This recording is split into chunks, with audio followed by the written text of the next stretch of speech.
नमस्कार। वैराग्य केते प्रकार आपण जानिचंती। वैराग्य होछि तीन प्रकार। गोटे होछि श्मशान वैराग्य, गोटे प्रसूति वैराग्य, आ गोटे होछि चिर वैराग्य।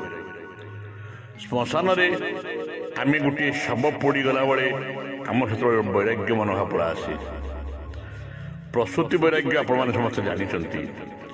चिर वैराग्य होछि जहाँ बुद्ध देवंकर जीवन में घटिला।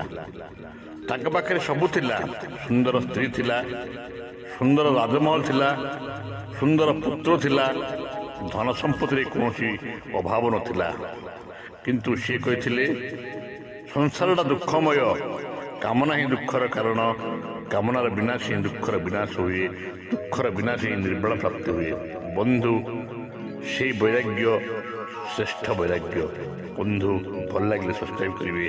धन्यवाद। जय जगन्नाथ।